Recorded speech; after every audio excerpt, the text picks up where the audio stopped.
राधे राधे। जय राधा वल्लभ श्री हरिवंश। गुरु कृपा हि केवलम।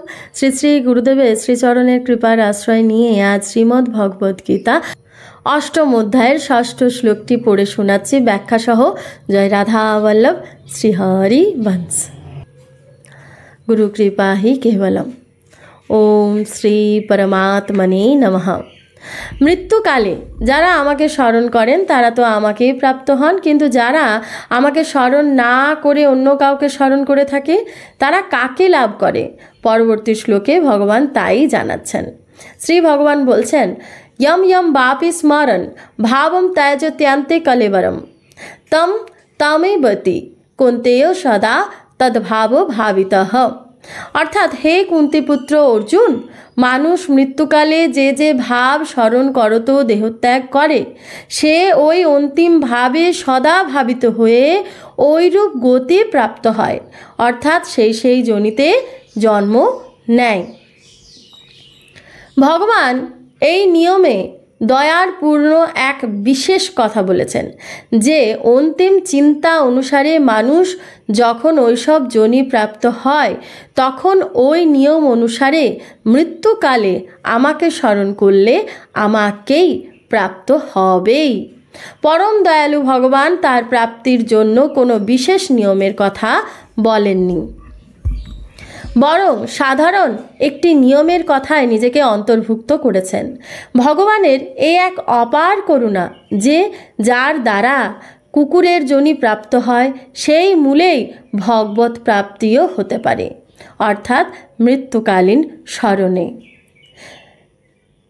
যে মৃত্যু সময়ে যা কিছুর চিন্তা হয় শরীর ত্যাগ করার পর সেই জীব যতক্ষণ অন্য দেহ ধারণ না করেন ততক্ষণ সেইভাবে ভাবিত থাকে।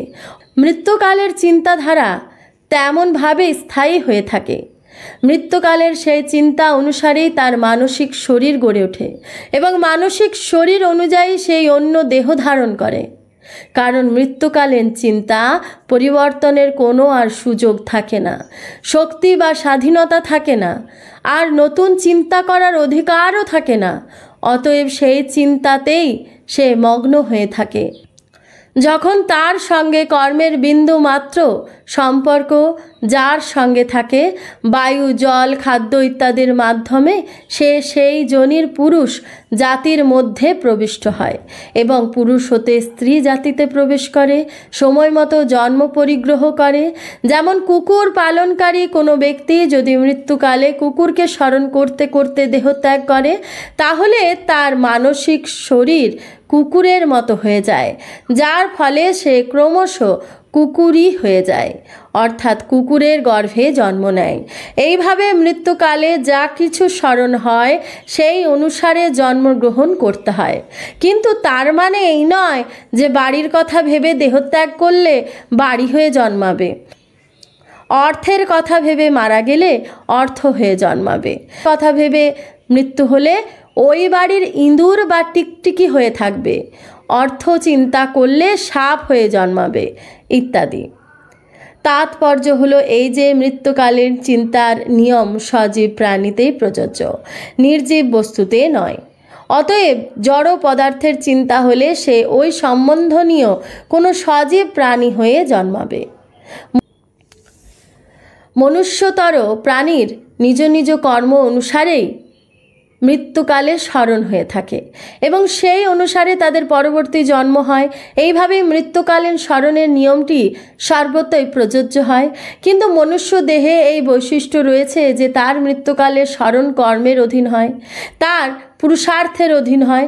পুরুষার্থের মানুষ সর্বতোভাবে স্বাধীন, সেই জন্য তো অনন্য জন্মের তুলনায় এই জন্মের মহিমা বেশি।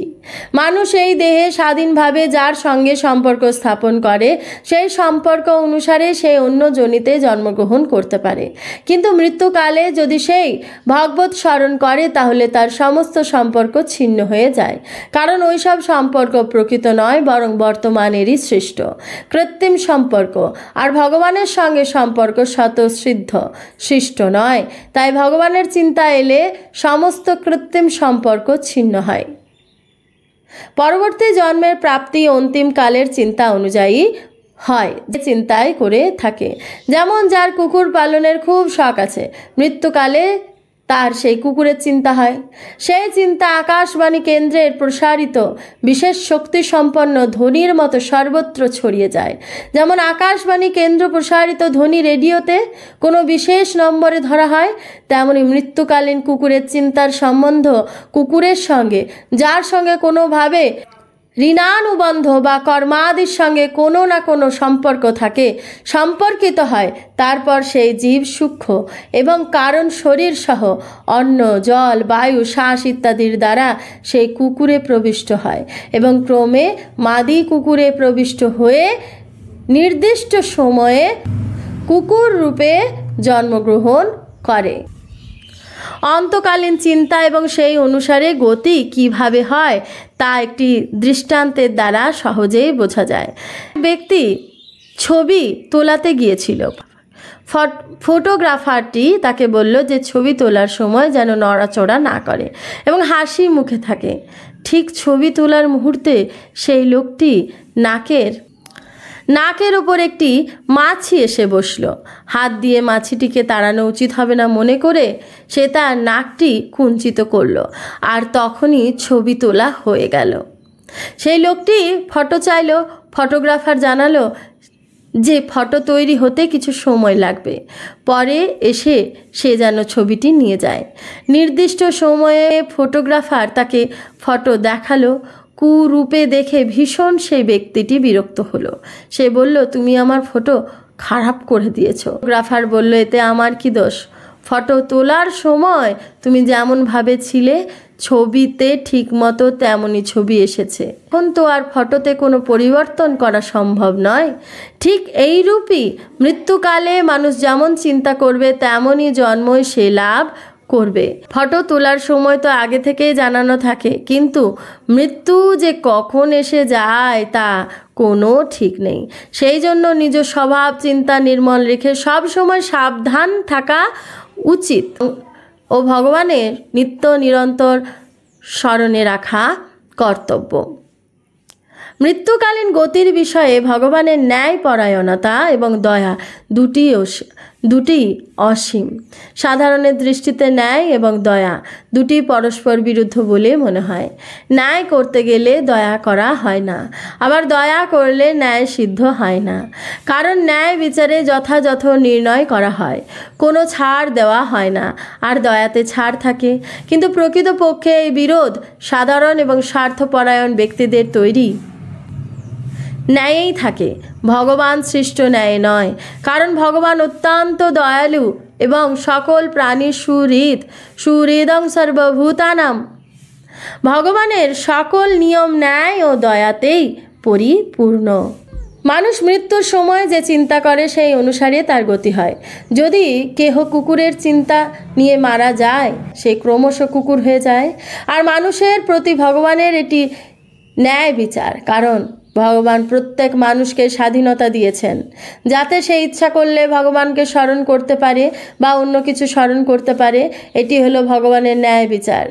যে মূলে কুকুর জন্ম প্রাপ্তি হয়, সেই মূলেই ভগবানকেও লাভ করা যায়।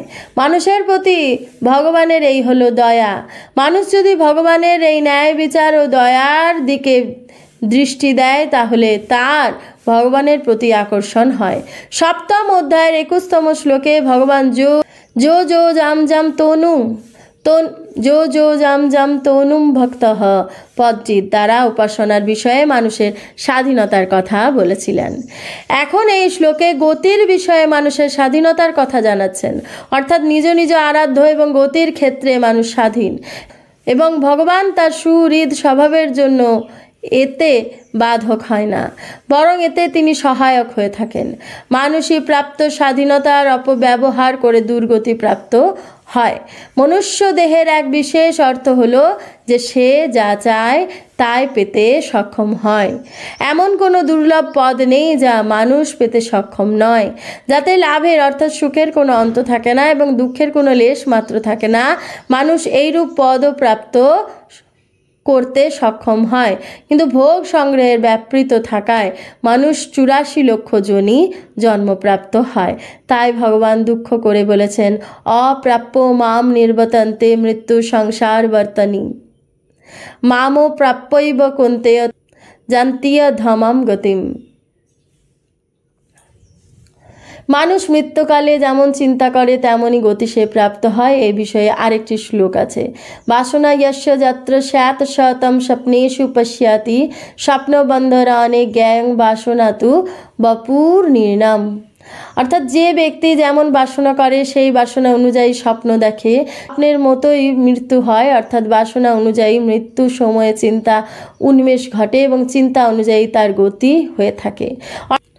অর্থাৎ মৃত্যুকালে আমরা যেমন আকাঙ্ক্ষা করব তেমন চিন্তা করতে সক্ষম নই, বরং আমাদের মধ্যে যেমন বাসনা থাকে সতই সেই রূপ চিন্তা উন্মেষ হয় এবং সেই অনুযায়ী গতি লাভ হয়ে থাকে।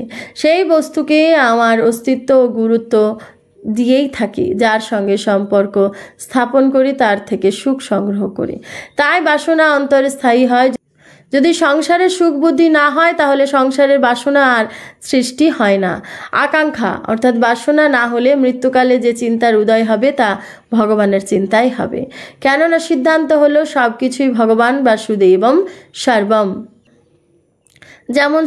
যেমন সূচের পিছনে সুতো লাগানো হয়, তেমনি মানুষ অন্তকালে ভাব অনুসারে গতি লাভ করে। রাধে রাধে। জয় রাধা বল্লভ। শ্রী হরি বংশ।